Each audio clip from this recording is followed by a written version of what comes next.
Hello everyone and welcome to another episode of Tom's Gadget Garage. Today I'm out here on the Segway ZT3 Pro and we're going to be doing a little bit of a range test with the larger internal GT3 battery. That's the 46.8 volt battery, which is good for 19.2 amp hours and 899 watt hours of capacity. That is a 51% increase over the stock 597 watt hour capacity battery. And we're going to see just how much range we can get out of this scooter today.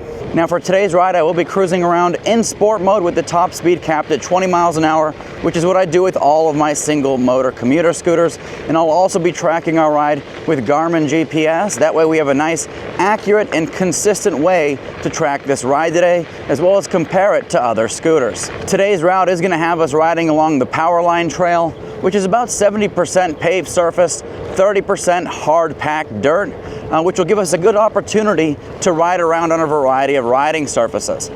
With that being said, this is a full suspension scooter, so it does have coil spring suspension up front and in the rear, which should make things nice and comfortable, especially when we ride through some of the more choppy parts today. You know, Segway does market this scooter as kind of a off-road adventure scooter, so it's got the high ground clearance, the 11-inch tires with a nice hybrid tread to them, and then of course we've got that full suspension. Now this video is one of a ton of videos that I've made on this particular scooter. So I've done my first impressions ride, my original range test, my extreme hill climb test, endurance hill climb test, night ride. I've done my comprehensive end-to-end review, and then of course the battery upgrade video that I made where I show you how to swap the internal battery with the GT3 battery, which, to be honest with you, I don't really recommend, because I'm not sure how all of these changes impact the warranty on this scooter. But for me, this is an outdoor adventure scooter. Of course, I'm going to be upgrading that internal battery. You know, that stock battery setup at 12.7 amp hours is kind of small for an adventure type scooter, but for the kind of little errands and stuff that I do with this scooter, it's more than sufficient. But if you want to go out and adventure, you're going to need a bigger battery. And so that's exactly what I did. The battery swap itself is very straightforward. The battery dimension-wise is exactly the same exact connectors. The scooter immediately recognizes the larger capacity battery in the battery details section of the app. And so it makes me wonder, why Segway doesn't offer a small and large variant version of this scooter. I mean, it's clear that people are begging for more range on these scooters, and people are handing money over to Segway for external batteries. So I hope in the future they come to the realization that people want battery choice. I did recently make a video of the long-awaited external battery for the Ninebot Max G3, F3, F3 Pro, and GT3. And that did fantastic. I'll include the link in the description below. Unfortunately, that external battery does not work with this ZT3 Pro. So as I was mentioning earlier, I've already done a range test with this scooter with the stock battery setup. And on that particular test, I was able to get 23 miles of range, which is slightly above what I got on the stock Ninebot Max G3 as well as a Ninebot Max G2. And so I'm hoping to get significantly more with this larger battery today. I'm hoping anywhere from 33 to 36 miles, but we'll see how things go for us today. The Ninebot Max G3 has a very similar setup. These two scooters use a lot of the same components. They just basically come in a different form factor. And so I imagine we're going to be getting a similar result to what I got on the Ninebot Max G3 with the expanded internal battery upgrade I did. And I think on that ride, if memory serves me right, I got about 34 miles of range. So let's see if we can get somewhere around that today. With these range tests that I do them not just to show you how far these scooters can go, but also how the battery performs as you wear it down.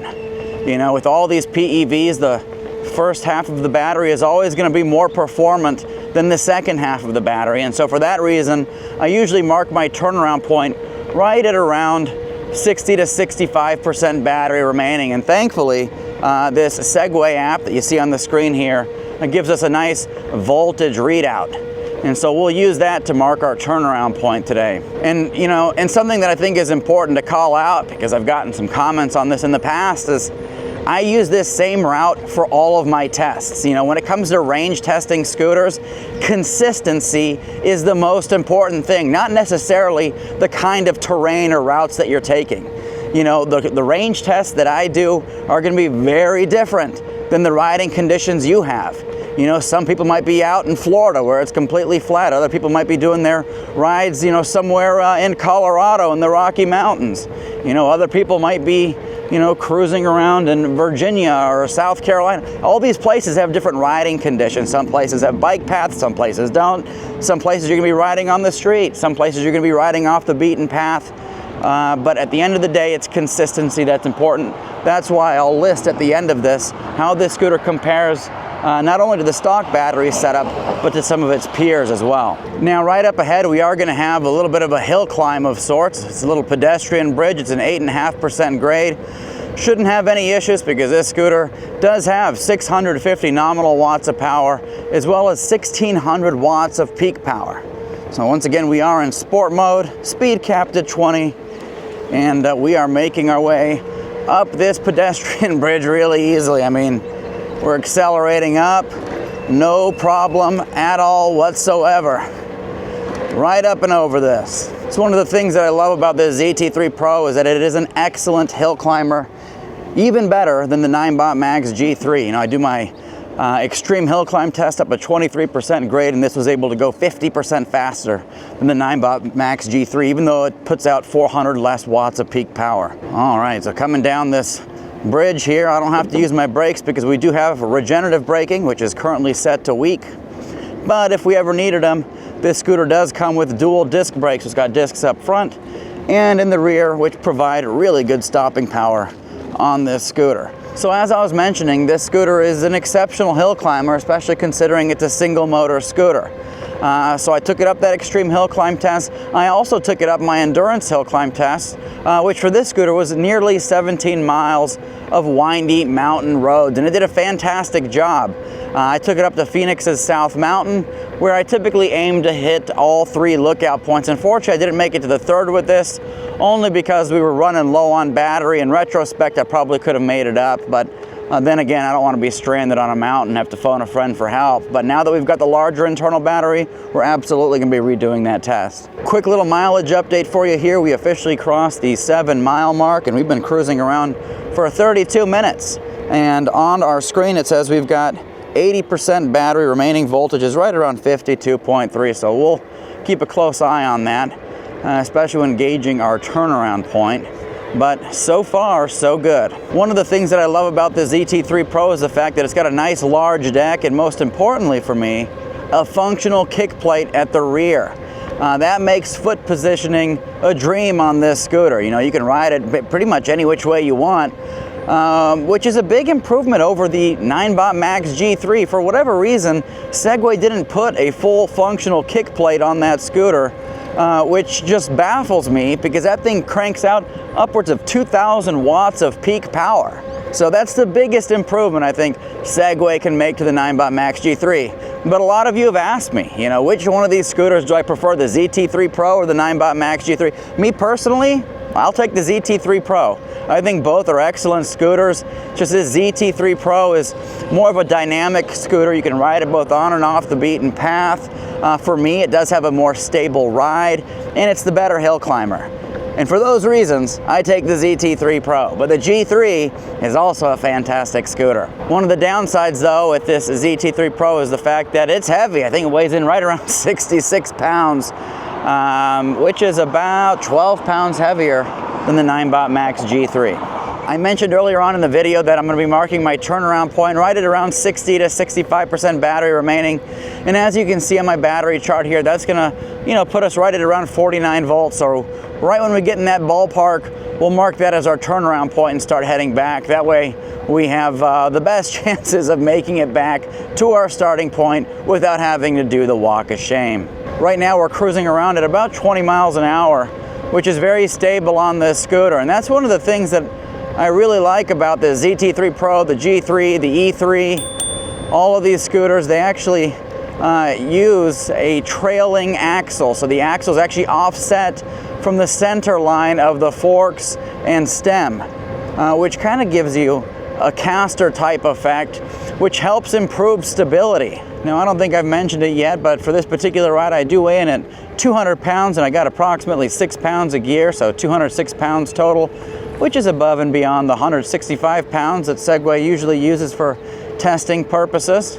So keep that in mind. You know, the more you weigh, the less performance you're going to get out of your scooter. The less you weigh, all else being equal, the more performance you're going to get out of your scooter. All right, folks, so for all of you keeping track, we just crossed the 15-mile mark. We're riding for about an hour and 5 minutes, and we're going to go ahead and cross over this cobblestone bridge, see how the suspension does. Not too shabby. That's one of the things I like about this ZT3 Pro is it's got a decent amount of travel in the suspension. You know, it is a little more on the firm side compared to the Ninebot Max G3, but it does do a good job on some of that more rough stuff. Usually that cobblestone path is kind of a nightmare to ride across on a lot of scooters and even a lot of e-bikes. So obviously I don't recommend riding on cobblestone over the long term. It's not comfortable and probably not great for your suspension or your scooter in general, but you know, for this kind of stuff, yeah, I mean, it's fantastic. But anyways, now that we've crossed that 15-mile mark, we're probably going to be turning around here in a moment. So I'll go to the end of this path, we'll mark that as our turnaround point, and we'll start heading back. All right, so I went ahead and got us turned around, right at around 49.4 volts. At the 16-mile mark. And so if all goes well, we should at least get 32 miles out of this ride, but we'll see how we net out at the end. And so far, so good. Now, if you're curious about this mount that I'm using, I do use the quad lock system. They are pricey, I'll say that, but it does a very good job of holding on to my phone when I'm riding both on and off the beaten path. I haven't had my phone fall off on this thing yet, so do I think it's worth the cost? Yeah, might be for some folks. Definitely is for me. But there are also plenty of other much cheaper options available out there. Quick little comfort check, and now that we're past the halfway point, my feet, legs, back, all doing fantastic. Like I said, this scooter's got plenty of deck space, got a functional kick plate, which means you can stand in whichever way makes you most comfortable. One thing that is sore though are my hands. You know, Segway does use these rounded grips. It's kind of lost on me as to why they don't use ergonomic grips on their scooters, you know, including the GT3 Pro. You know, I spent $2,700 on that scooter and it's got the same rounded grips that this scooter has, which work fine for, you know, shorter rides, but on some of these longer rides it can result in some hand fatigue. Something that I will be doing here in the very near future is installing the new seat that they released. It's in my garage right now, and that thing has got a ton of storage space. I think it's like 10 liters or something like that. And anyway, so if you're interested in seeing what this scooter's like riding around in a seated position, I'll be installing that seat very soon, and I'll do a video on that whole process. But I'm excited. You know, they did announce kind of that seat attachment, some of their cargo attachments at CES in Las Vegas this past January, and it's taken forever for them to release it, but now it's out. I got it in my garage. Can't wait to get it on this thing. Now the only thing they've got to do is come out with a ZT3 Pro compatible external battery or offer this scooter in a short and long range variation. Quick little mileage update. We officially crossed the 21-mile mark. We've been riding for about an hour and 28 minutes at this point. Voltage is sitting at right around 47.4, and according to the display, we've got about 7.5 miles of range remaining. It says 40% in the tank. One thing I will say is with the larger batteries, I don't find that the range estimates are very accurate. It's the same with the Ninebot Max G3. Even with the external battery, it basically shows the same range. And so that's just something to note. All right, go up and over these train tracks, clear on the left and right. And the suspension did a good job of eating that up. If you're curious how much additional weight this GT3 battery adds, it's exactly 2 pounds. So, you know, for me, that's relatively trivial, given this is already a 66-pound scooter. So with this, it's about 68 pounds. You know, but I know for some folks, every pound matters. But for me, 2 additional pounds and, you know, the ability to get significantly more range is huge. So right now, the no-load voltage is just over 44 volts. So according to our voltage chart, that should put us right around the 20 to 25% remaining mark. And one thing I will mention is that it is taking a bit longer to get up to speed, and it's also restricted our speed to about 18 miles an hour or so.